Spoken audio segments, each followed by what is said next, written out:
नमस्कार दोस्तों, आज हम अपना नया अध्याय शुरू करने जा रहे हैं जिसका नाम है रसायन विज्ञान की कुछ मूल अवधारणाएं का भाग 3।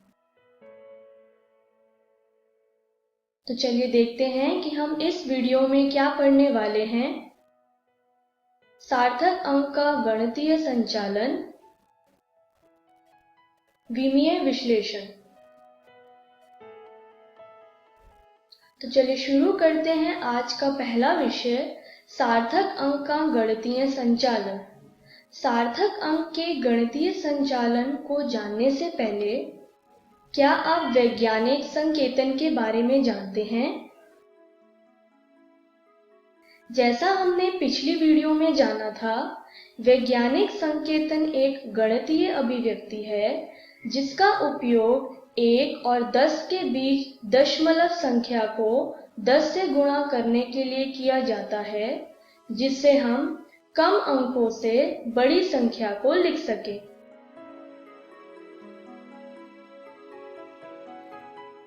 वैज्ञानिक संकेतन में सभी संख्याओं को हम घातीय यानी एक्सपोनेंशियल रूप में लिखते हैं, जैसे कि m × 10 की पावर n। इस तरीके से हम वैज्ञानिक संकेतन को दर्शाते हैं। यहाँ पर m एक वास्तविक संख्या है और n एक पूर्णांक। आइए अब बात करते हैं वैज्ञानिक संकेतन का योग करना और घटाने के बारे में। इसे अच्छे से समझने के लिए हम एक उदाहरण लेते हैं। जैसे हमने एक संख्या ली जो है 6.26 × 10 की पावर -2। यह संख्या 0.0626 का वैज्ञानिक संकेतन है। और हमने एक और संख्या ली जो है 3.24 × 10 की पावर -3। यह संख्या 0.00324 का वैज्ञानिक संकेतन है। जब हमने इन दोनों संख्या को जोड़ा तो आंसर आया 6.58 × 10 की पावर -2। यह वैज्ञानिक संकेतन है 0.0658 का।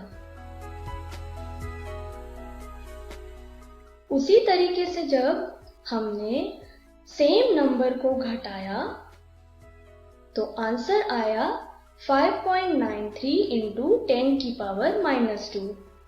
यह संख्या 0.0593 का वैज्ञानिक संकेतन है।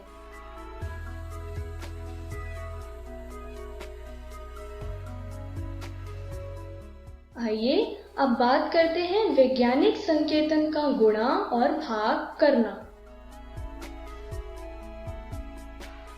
हमने एक संख्या ली जो है 3.45 × 10 की पावर -3।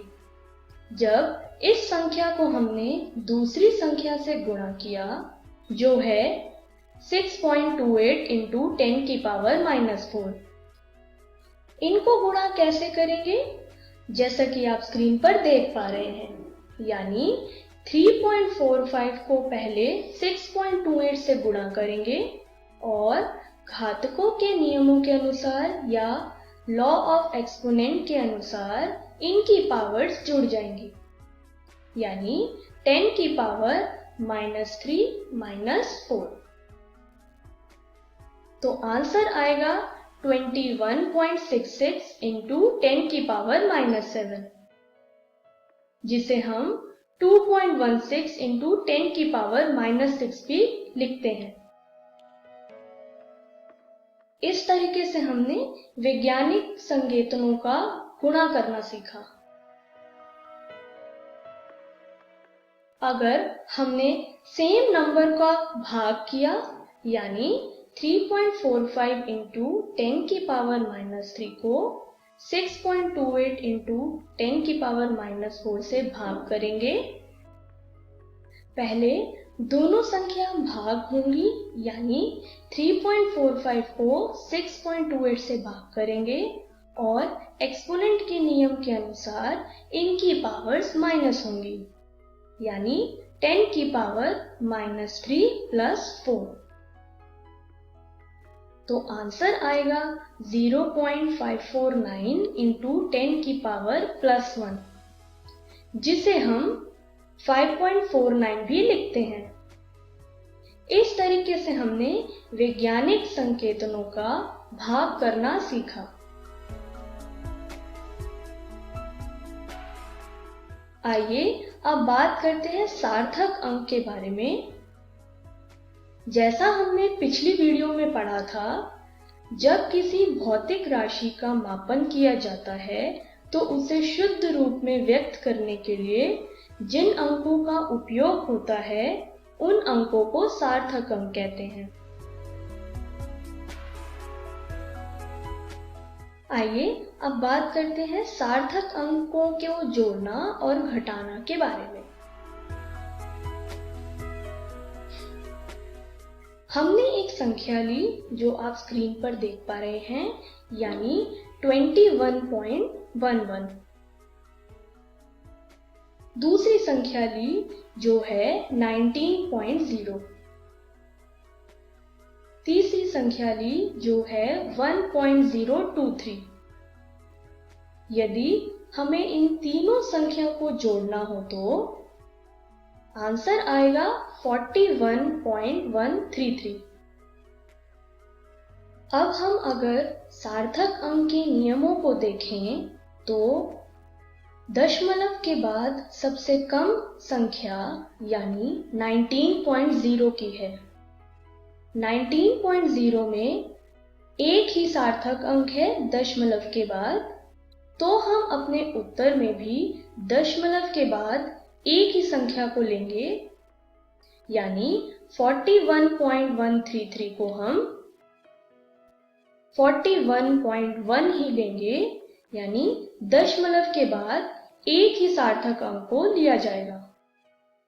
इस तरीके से हम सार्थक अंकों को जोड़ते हैं। यदि हमने एक संख्या ली जो है 21.11, 19.0, 1.023, यदि हम तीनों संख्या को घटाएं तो आंसर आएगा 1.087।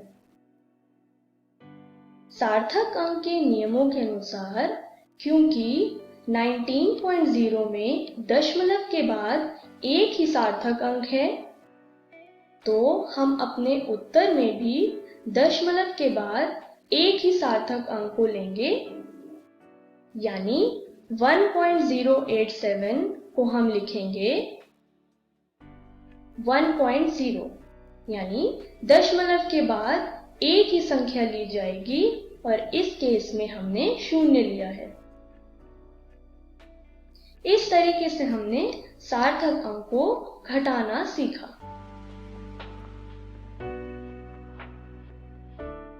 आइए अब सार्थक अंकों को गुणा करना और भाग करना सीखें। हमने एक संख्या ली जो आप स्क्रीन पर देख पा रहे हैं। 4.98 को हमने 3.8 से गुणा किया तो आंसर आया 18.924।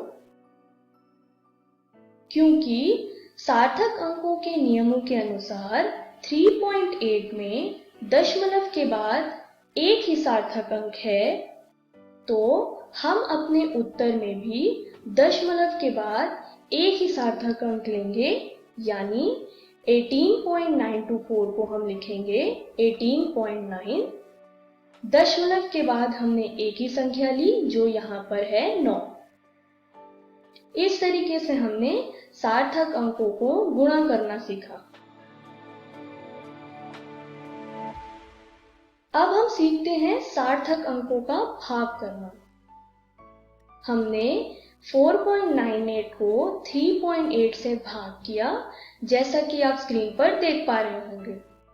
तो आंसर आया 1.310। सार्थक अंकों के नियमों के अनुसार 3.8 में दशमलव के बाद एक ही सार्थक अंक है, तो हम अपने उत्तर में भी दशमलव के बाद एक ही सार्थक अंक को लेंगे, यानी 1.310 को हम 1.3 लिखेंगे। यहाँ दशमलव के बाद हमने एक ही सार्थक अंक को लिया, जो है 3। इस तरीके से हमने सार्थक अंकों को गुणा और भाग करना सीखा।